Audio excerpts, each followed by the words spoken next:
do you guys include a hypertrophy strength block in your weightlifting personal coaching? Strength block in your weightlifting personal coaching. Do you guys include a strength? So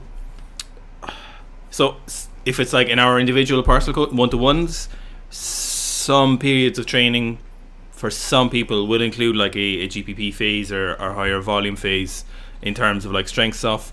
Mostly there will be a consistent amount of hypertrophy work throughout most people's training blocks, and then in the training blocks themselves there's an A and B session in our weightlifting that contains a lot of hypertrophy work, and that's consistent through all those blocks. But do we ever do a specific hypertrophy block? Realistically, not unless someone's of a very high talent in terms of they've gone to an international competition and now it's time to reset and build up again. Most people don't really need that much of a specific hypertrophy block in weightlifting. It kind of depends on the talent, but then for the weightlifting blocks we have, they all consistently have the hypertrophy work included in them, because there's, to be honest, the biggest thing you see with amateur weightlifters, so not only have they shit technique, but they are also incredibly weak, like really weak pressing, really weak legs, very shit technique. Most people are bad at everything all of the time, so it never really pays to kind of be, because most amateur weightlifters can't afford to take away a hypertrophy block, which might be like 6 to 8 weeks. So then you're deconditioning, you're detraining, you're not doing enough weightlifting in that time period. Then it takes like 4 weeks to get acclimatized to lifts again. Then we've wasted basically 3 months of training there when they're already quite a bit behind in weightlifting. So most people are so low on all of these piles as well, or these columns, that any amount of hypertrophy and their arms will be like, Jesus Christ, fucking hell, Jesus Christ. So like most of the time any additional hypertrophy will be enough to elicit some kind of growth with people. And then if you have a very young athlete, you'd hope that they're talented, so a lot of times you wouldn't even need to do the hypertrophy block with them because they just respond well to training. And if you have a young athlete who doesn't respond well to training, why would you be even coaching him? Yeah, why would you? Fucking hell. Wondering how you guys think about the distribution of training load in your programming for weightlifters. Okay, so we'll just talk about the block training at the moment. Okay, so we'll keep it to that. So basically, right, then just as we talked about, we just talked about this. Most people are just kind of the same. Everyone's kind of shit at everything, realistically, when people come to our training blocks. Most people just aren't good at weightlifting. They're pretty weak. They have very poor technique. They have an inability to maintain positions. They do not have good pressing strength. They lack a lot of core strength stability. And we're not talking about giving extended planks to 300 kilo squatters and people being like, you don't need to do core work. We're talking about people who can barely squat 160 and fold like a prawn, as Sonny Webster says, in front squats, have an inability to maintain, for example, knee tracking in the snatch pull. So we're talking about most people come to weightlifting just are pretty poor at all aspects of training. So we load people with a lot of volume because obviously the answer there isn't to go with high intensities. So high intensities would make no sense because you need certain number of repetitions and sets to elicit a positive adaptation in your training. So that goes for all aspects of the sort of skill development, their strength development, and then any kind of power and speed development in there. So they just need lots of repetitions most of the time. And thankfully for beginners and people running those training blocks, most of the time we don't need to spend 6 weeks doing 90% multiple times a week, if at all possible. Like I'm trying to do my clean and jerk at the moment.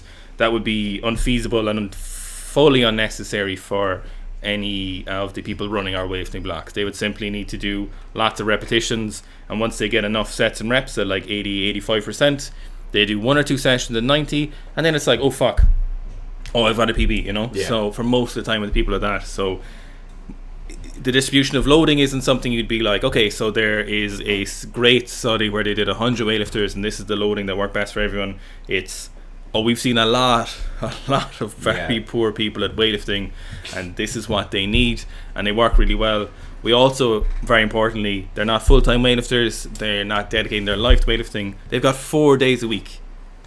Most weightlifters have 4 sessions done by Tuesday. Wednesday morning they have their 4th session done, for a lot of them. So we've got to be really smart with the amount of intensity and volume you're giving people. You want to be really selective with the amount of volume and exercise selection you're giving them. And then we also need to worry about is the level of strength work they're doing. So we need to make sure that they have good pressing strength, they have good core strength, They have good squatting strength, of course, and good pulling strength. So all of that is a balance. We try to give people what we know most people can handle within reason, and then still push people to their limits in some regards. So to add on to that, right, and this is the second part of Aubrey's question, he's asking about total amount of volume devoted to the classic lifts, classic variation, strength work and accessory work for different blocks, right? This is where I'd have fairly strong opinions, right? So in my opinion, Lash them out there. For weightlifters, you have an amount that's for classical lifts, an amount that's for strength and power development work, and then an amount for accessory work. Classic variations, so I assume talking about hangs, powers, possibly snatch balances, and some complex work. In my opinion, those are only there in response to something that's going wrong.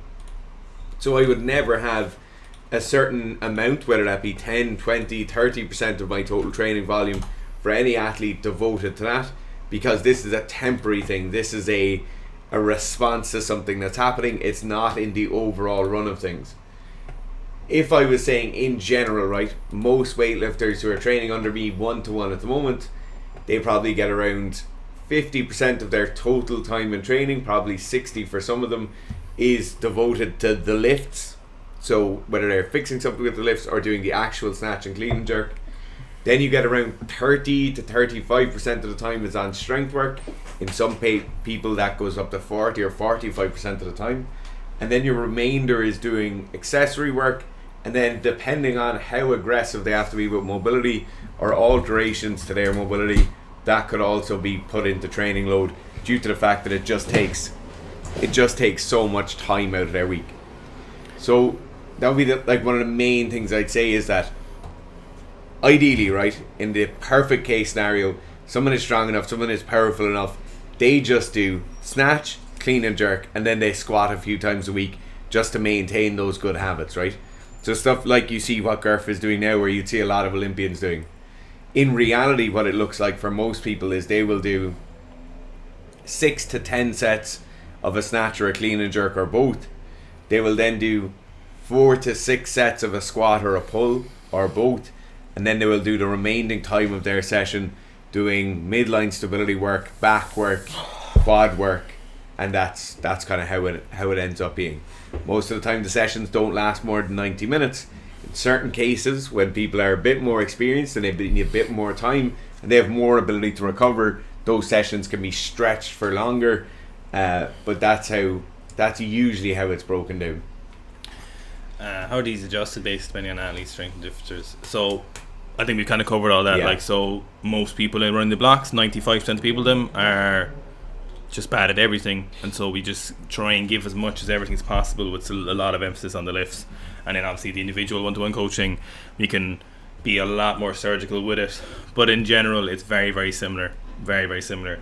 The main difference, honestly, between our one-to-one coaching and the blocks, not to oust ourselves here, is that the one-to-ones will obviously, technique will progress much faster because they are getting feedback after every session on their technique, so progress much faster. However, loads of people who are very active in our Facebook group, people who actively get involved, make huge strides in their technique because if they post twice a week on our Facebook live streams, we've seen lots of people make some great progress in technique and end up with very, very nice looking technique when they good technique when they get involved in it. So just for anyone listening, if you're on our programs, no matter what program it is, like if it's combat sports, if it's weightlifting, powerlifting, whatever it is, just get involved in the Facebook group and get involved in putting stuff there and asking your questions, and you'll get so much more out of the programs already. For those people who have been left into that group as well, it's only around 10 to 15% of the total members in the group post videos regularly. So if you're one of those people, you might only post once every 3 or 4 weeks, get on it a small bit more, like you'll have seen the progress that certain people make within the group, and just get on it as much as you possibly can.